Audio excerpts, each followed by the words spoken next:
I love my daughter more than life itself, but honestly, caring for her in times of the Rona while working full time is kind of making me consider selling her to the highest bidder. Stop judging. You know, I am absolutely 100% kidding, but seriously, getting this kid care before was expensive.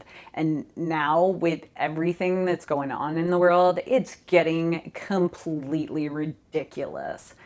And don't even get me started on what the local school system is preparing for next year.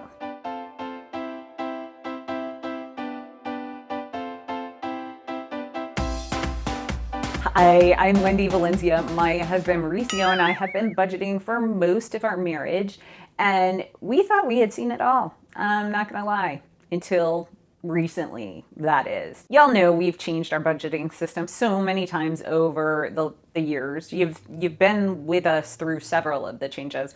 And we're currently using Excel. We had previously done a highly detailed budget, but now we are using our fixed versus flexible spending plan.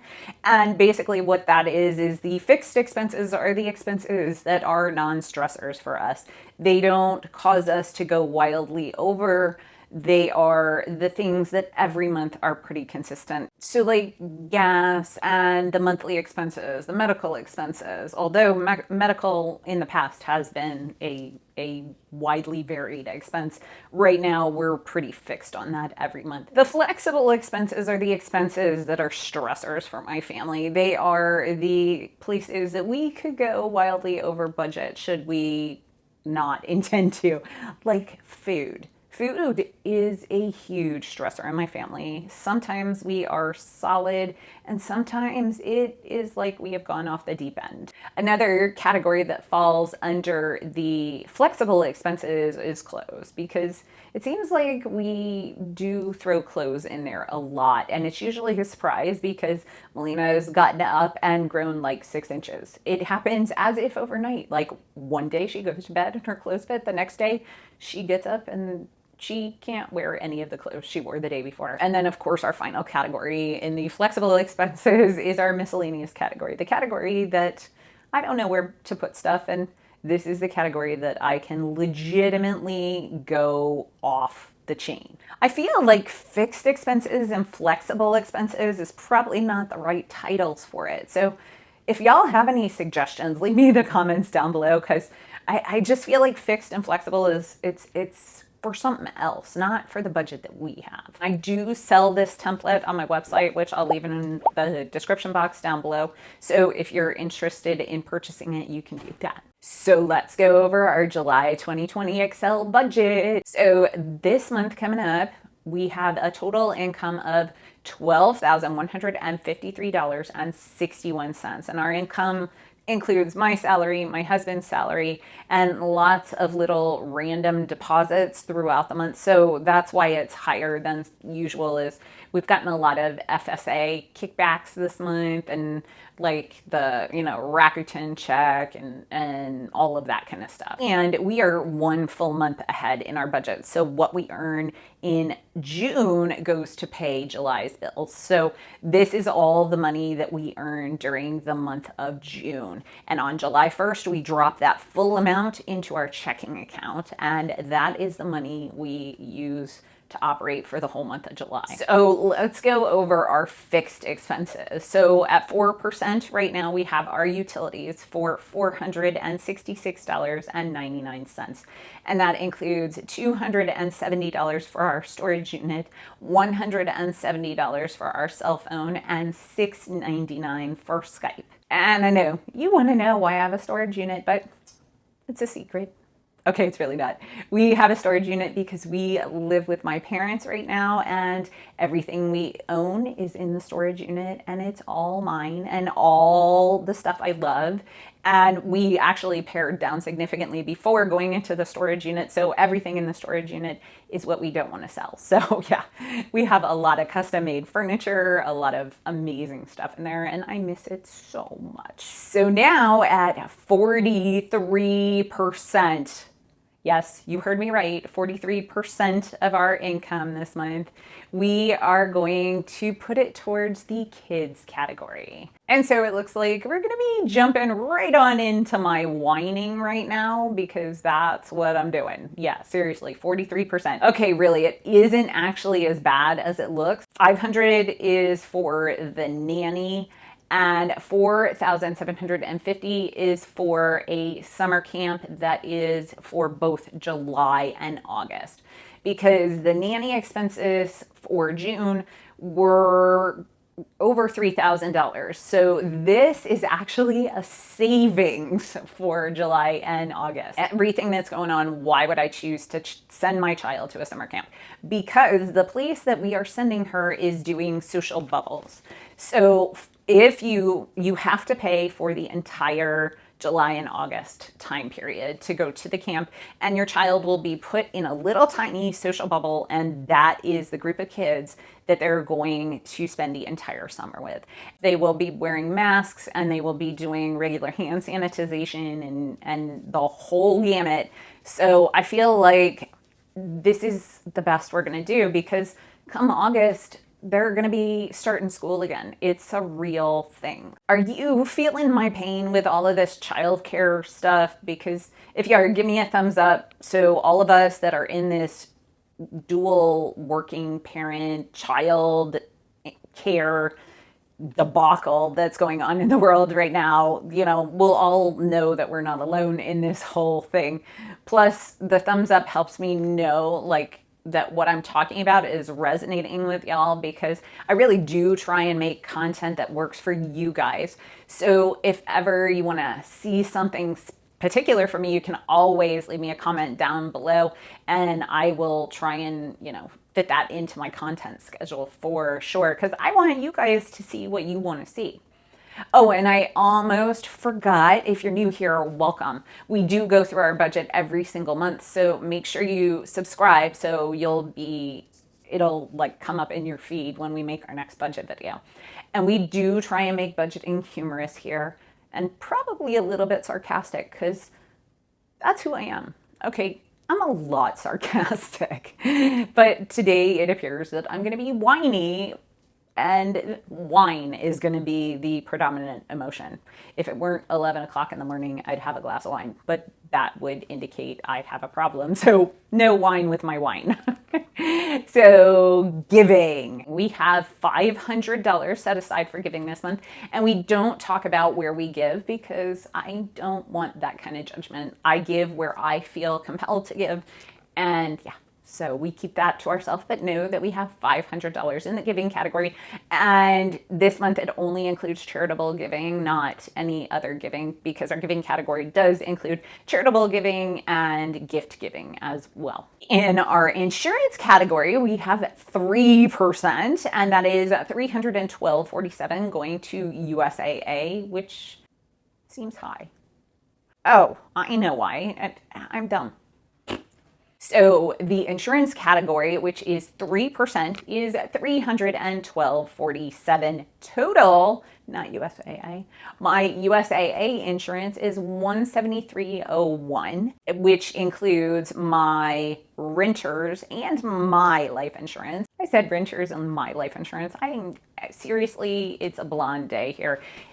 USAA is my renters and our car insurance, and then CMFG is our life, a general life insurance policy, and then my life insurance is $91.65, and Mauricio's life insurance is $31.81, because I'm a cougar and I married him and he's 12 years younger than I am, so his life insurance doesn't cost anywhere what mine does.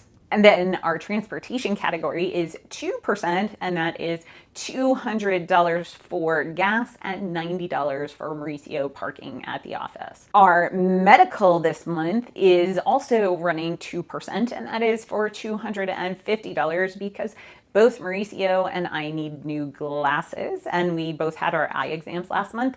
And so we have prescriptions, and as soon as the glasses stores open up here, we're gonna go get some new glasses because I am so tired of my glasses falling down on my face. I will not be getting plastic frames again this year. And then our savings category is 8%, and this is our short-term savings. And so we have two savings. We have the saving funds, or some people call them sinking funds. And I am going to be doing a whole video about these coming up soon. So our spending money is at 0 because we're not doing anything fun, period. So no spending money.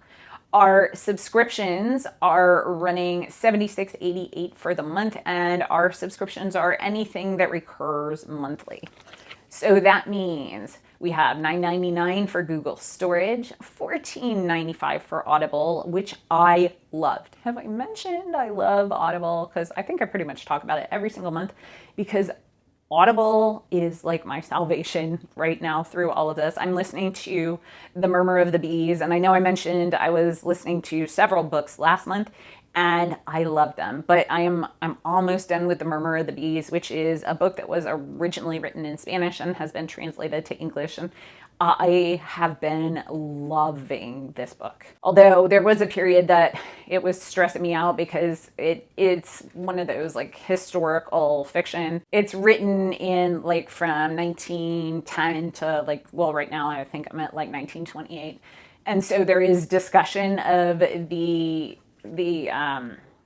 Spanish flu pandemic, which was really interesting at how much it paralleled. And this was written actually before all of this has been going on in the world. It's a super interesting book. Amazon Music for $3.99, Netflix for $12.99, and that's paid with our iTunes. Roadblocks for Melina, which is also paid with our iTunes for $4.99.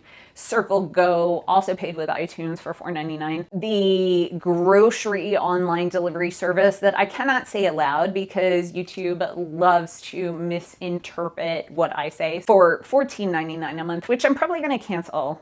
I only used it once last month, and I just don't think I need it anymore. I think Instacart is sufficient. And Apple Music, which is also paid with iTunes, for $9.99. And then for 2%, we have our laundry. It is awesome because our new laundry situation is that Melina's nanny takes our laundry home every Friday and washes it for $250 a month. So we are now saving significant amounts of money from using rinse.com, which I wasn't terribly impressed with. So now we're doing great. It's making me happy that this is much lower, and this should be sufficient to carry us through until we can get back down into the laundry room, which is, if you are new, my parents have completely separated off from us because they're both extremely high risk, and Mauricio, Melina, and I are out in the world, and we're not risking their lives to do laundry, period. So for 21% of our budget, we have our payment to debt this month is $2,500. So we're hoping to be able to start attacking our debt again in August. So keep your fingers crossed, because right now our school system, Fairfax County, is saying that may not be a possibility. And so the SAC, the after school care, is completely run separately from the actual school system. It's run by the county versus by the school board. So if they offer SAC services, which I am really hoping they are, then we will be able to take off with this debt thing again. If not, we're going to have to put it on pause. Two of the plans that they're proposing for school next year is no school at the beginning, 100% online learning, which when you have a daughter as bouncy as ours is, that's not going to work. And they're also proposing 1 day a week.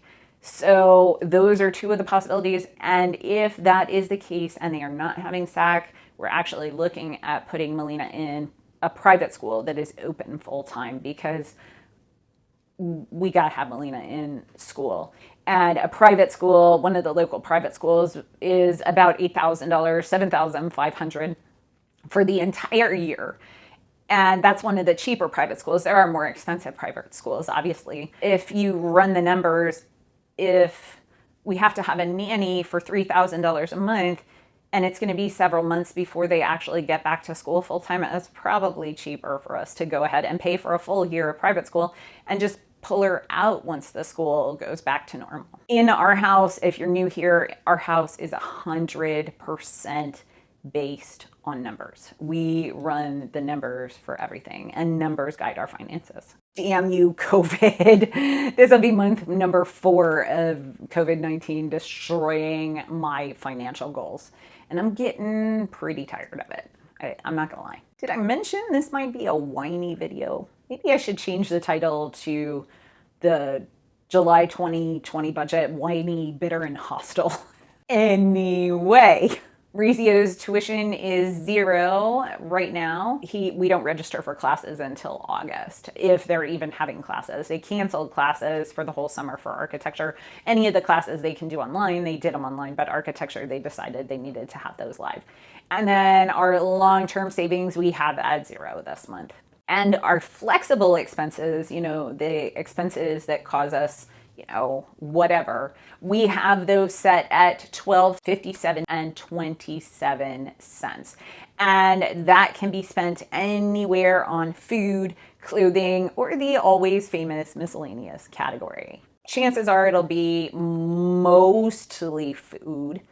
Mostly. There'll be some miscellaneous that we spend in there, but it's mostly food. So if you want to see the video where I put the budget into action, I'll put a what I spend in a week up right here. And this one's going to be what I spend in a week on lockdown when Mauricio was in quarantine. And it was pretty humorous because we were living apart right over here. So I'll see you in the next one.